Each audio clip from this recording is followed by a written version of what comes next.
the lusts of our flesh, these strong, compulsive desires for sin, this appetite for sin that arises from our flesh, the sinful flesh, the corrupt human nature, indulging the desires of the flesh, just feeding the flesh, that there would be more sin by which we would live.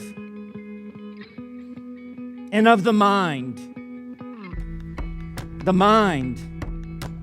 which really is the entry point for everything. It was consumed by the flesh.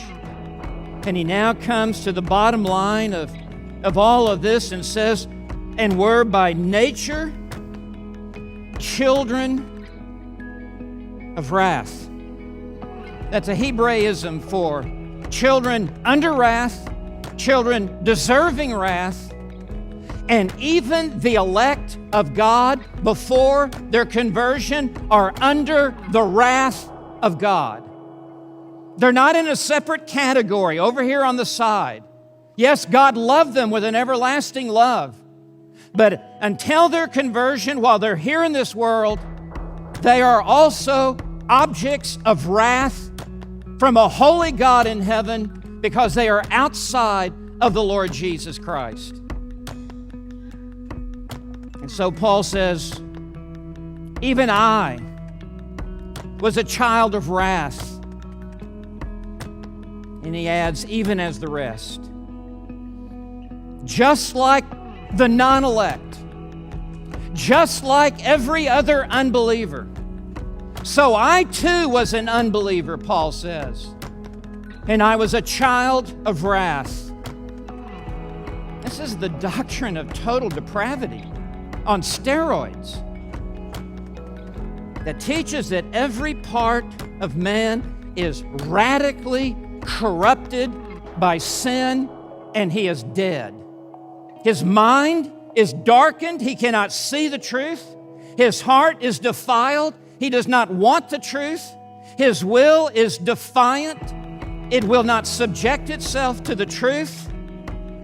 This leaves every unconverted person, even the elect of God before their conversion, plagued by moral inability, unable to save themselves. And if you would like to know what is wrong with the world today, this is it in a nutshell form. If you would like an explanation for the insanity that is going on in the world today, look no further than these 3 verses. And no form of human government can work with people who are at this state of depravity. Not even democracy can work. A government of the people, by the people, and for the people, if the people are children of wrath and dead in trespasses and sin, the worst form of government is for them to have a vote. The only solution to the dilemma of the United States, the only solution to the dilemma of Europe, of China, every nation around the world, is what we read in the next 3 verses. Legislation will not fix it.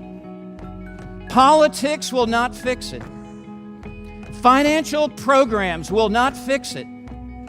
Changing parties in the White House will not fix it. Only God must intervene.